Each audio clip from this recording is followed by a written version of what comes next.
Hey everyone! Today we're diving into one of the most epic what-if scenarios ever imagined. What if Godzilla existed in the real world? This isn't just about a giant monster wreaking havoc. It's about how our planet, our governments, and even our daily lives would change if a 400-foot-tall atomic-breathing behemoth suddenly emerged from the depths of the ocean. We'll explore everything from the science behind Godzilla's existence to the geopolitical chaos that would follow, the economic fallout, and even whether humanity could survive, let alone fight back. So, buckle up, because this is going to be a wild ride.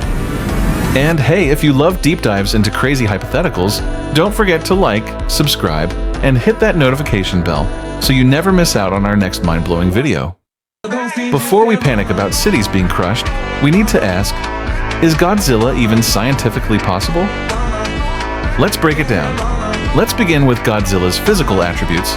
Most portrayals of Godzilla depict him as being anywhere from 100 to over 350 feet tall, weighing upwards of 90,000 tons. He is an apex predator, a living force of nature, capable of withstanding heavy artillery, nuclear strikes, and unleashing an atomic breath that rivals the force of modern thermonuclear weapons.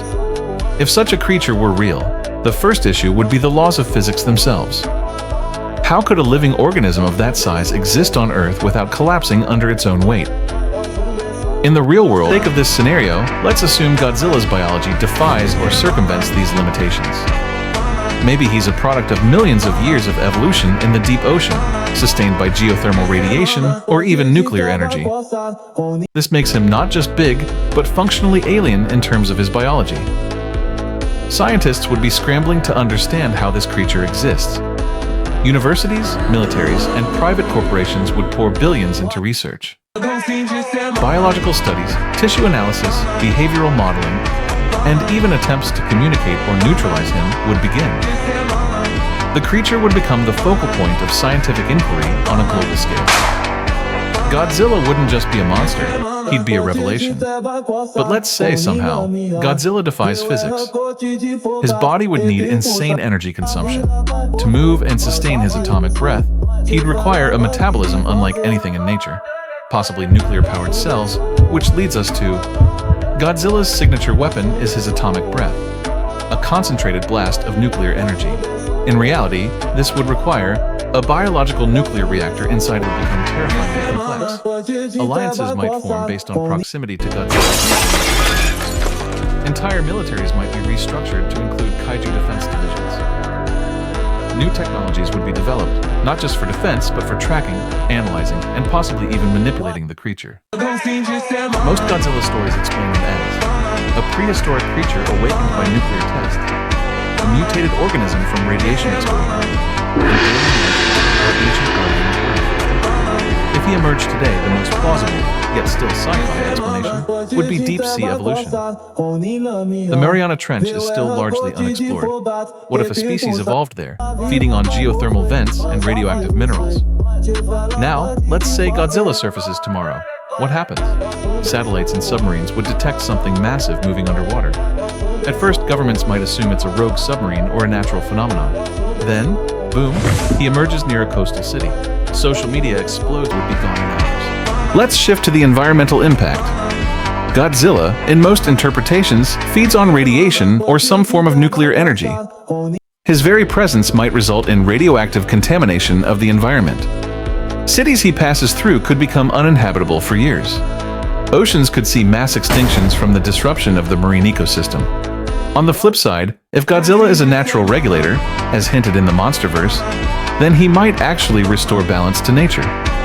He might wipe out invasive species, neutralize other dangerous anomalies, or even stimulate environmental recovery in unexpected ways. For instance, coral reefs devastated by human activity might experience resurgence due to undersea disruptions caused by his movements.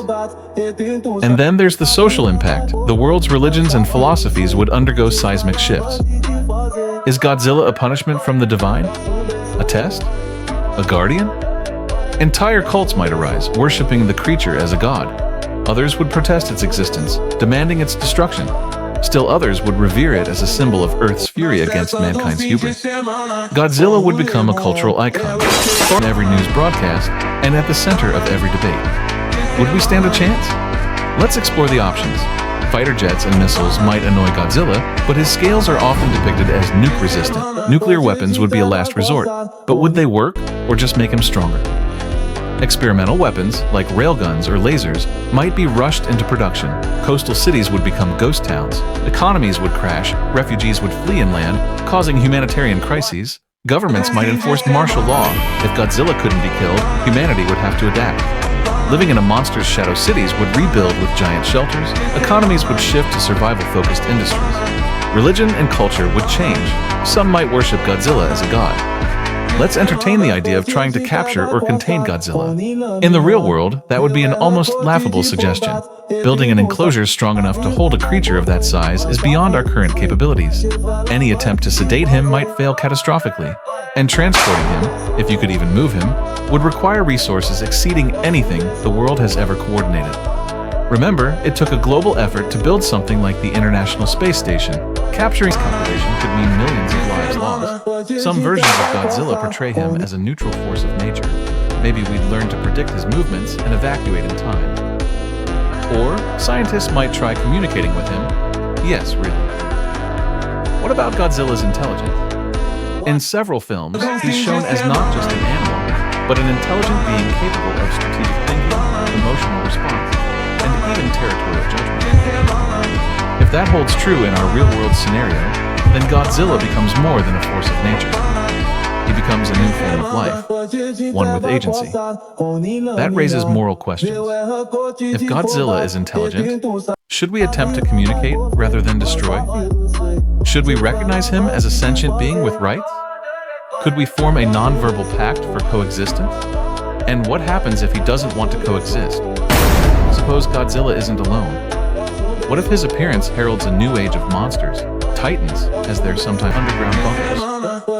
The military might develop new weapons not to destroy him, but to signal him or aid him in battle. But living in a world with Godzilla would fundamentally change our psyche. The illusion of control would be shattered. We'd be reminded daily that we are not the top of the food chain, that something older, stronger, and more enduring walks the earth. Philosophies about human supremacy, destiny, and progress would be questioned. People might become more humble, or more desperate. In some ways, it might unify humanity, giving us a common purpose, a reason to collaborate beyond borders and politics. But in other ways, it could divide us further, with differing views on how to handle this living catastrophe. As time passes, we'd adapt. We always do. Entire branches of science and academia would revolve around kaiju studies. Children would grow up dreaming of becoming Godzilla researchers or Titan navigators. Movies would shift focus from fantasy to semi-documentary. That he arrived from the depths of space or another dimension.